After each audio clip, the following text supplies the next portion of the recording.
নমস্কার বন্ধুরা, ভাইসুতে রান্নাঘরের তরফ থেকে আপনাদের সবাইকে স্বাগত। আজ আবার চলে এসেছি একটা নতুন রেসিপি নিয়ে। আজকে আমি করে দেখাবো পুর ভরা কাঁকরোলের পাকোড়া। চলুন রেসিপিটা শুরু করা যাক।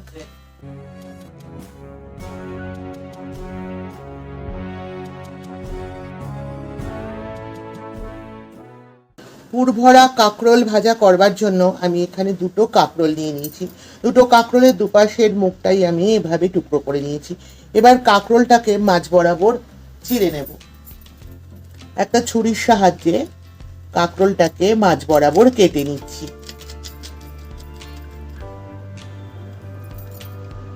এইভাবে দু টুকরো করে নিলাম।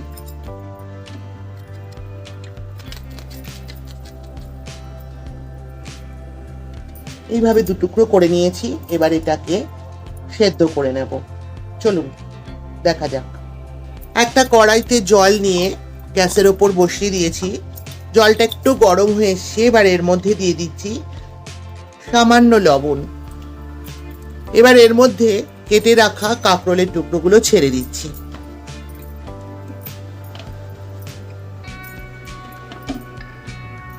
কাঁকরোলের 4 টুকরোই দিয়ে দিলাম। এবার এটা সেদ্ধ হতে থাকুক। আমি একটা ঢাকনা দিয়ে দিচ্ছি। এটা সেদ্ধ হতে থাকুক, আমি 5 মিনিট পর ফিরে আসছি।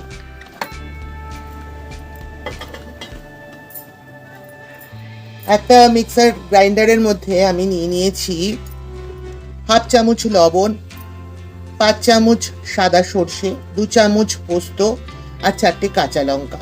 লবণটা নিলে সর্ষে বাটাটা তেতো হবে না। এবার একটু জল দিয়ে এটার একটা পেস্ট রেডি করে নিচ্ছি। মশলার পেস্টটা দেখুন রেডি হয়ে গেছে।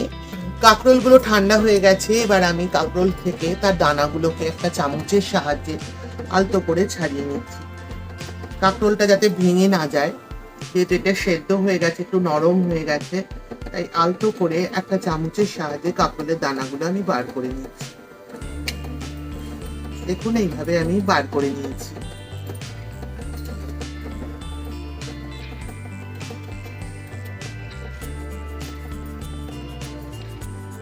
চারটে কাঁকরোলের থেকেই ভেতর থেকে দানাগুলো বার করে নিয়েছি। এবার রান্নার পরবর্তী পর্যায়ে যাওয়া যাক।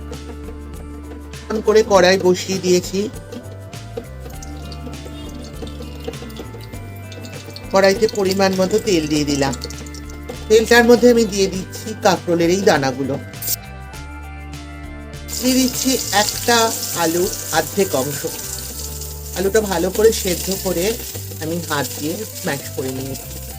দিয়ে দিচ্ছি পরিমাণ মতন লবণ, কারণ কাঁকরোলটা সেদ্ধ করার সময় আমি লবণ দিয়েছিলাম। আপনারা যেরকম লবণ খান সেটা বুঝে লবণ ব্যবহার করবেন।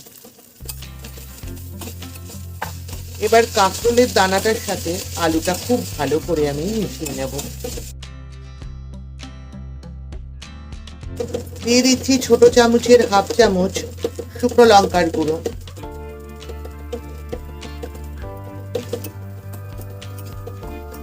এবার এর মধ্যে দিয়ে দেব সর্ষে, পোস্ত, কাঁচা লঙ্কা দিয়ে যে মশলার পেস্টটা আমি এর আগে বেটে নিয়েছি সেটা এর মধ্যে দিয়ে দেব। বোলটা ধুয়ে একটু জল দিয়ে দিচ্ছি।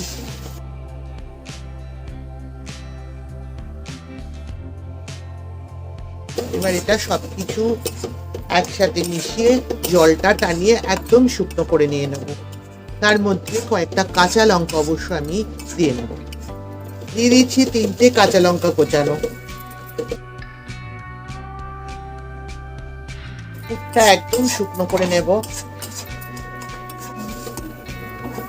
দেখুন বন্ধুরা, পুরটা একদম শুকিয়ে এসেছে, কড়াই লেগে যাচ্ছে। এবার আমি গ্যাসটা অফ করে পুরটা ঠান্ডা হতে দেব। পুরটা ঠান্ডা হোক, তারপরে আমি ফিরে আসছি।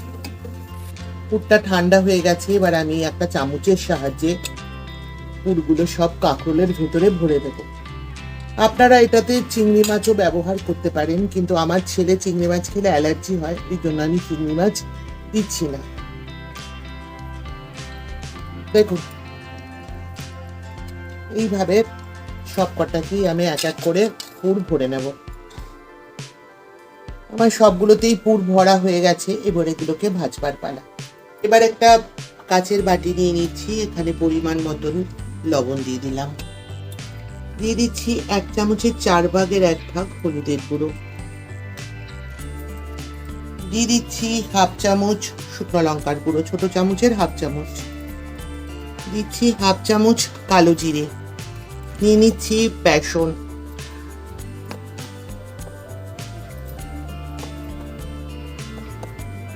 আমি 3 চামচ বেসন এখানে ব্যবহার করছি, দিয়ে দিচ্ছি 1 চামচ কর্নফ্লাওয়ার।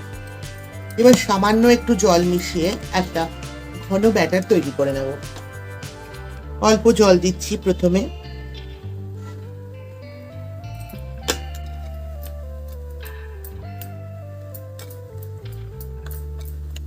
আর একটু জল লাগবে।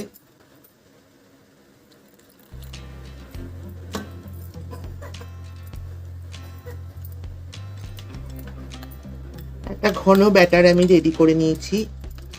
আচ্ছা, গ্যাস অন করে কড়াই বসিয়ে দিয়েছি। এবার কড়াইতে আমি দিয়ে দিচ্ছি রিফাইন অয়েল। আপনারা হোয়াইট অয়েলের বদলে সর্ষের তেলেও ভাজতে পারেন, আমি হোয়াইট অয়েলেই ভাজছি। তেলটা গরম হচ্ছে, এই ফাঁকে আমি এগুলোকে ব্যাটারে চুবিয়ে নিচ্ছি।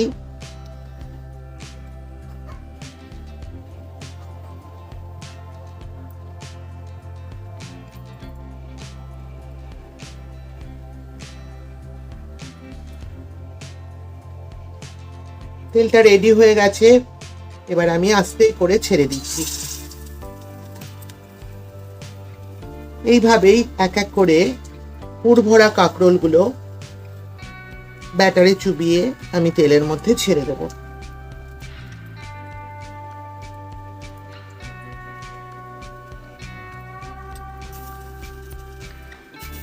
পুর ভরা 4টে কাঁকরোলই ব্যাটারে চুবিয়ে আমি তেলের মধ্যে ছেড়ে দিয়েছি।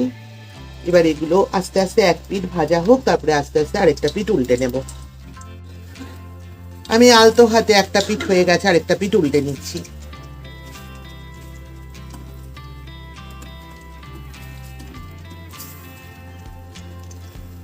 এই সময় কিন্তু গ্যাসের ফ্লেমটা লো টু মিডিয়ামে থাকবে, কারণ না হলে বাইরেটা ভাজা হবে, ভেতরটা কাঁচাই থেকে যাবে।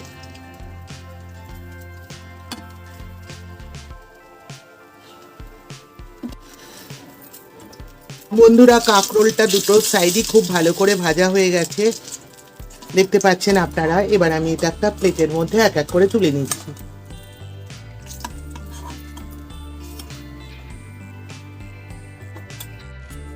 রেডি হয়ে গেল আমার পুর ভরা কাঁকরোলের পাকোড়া।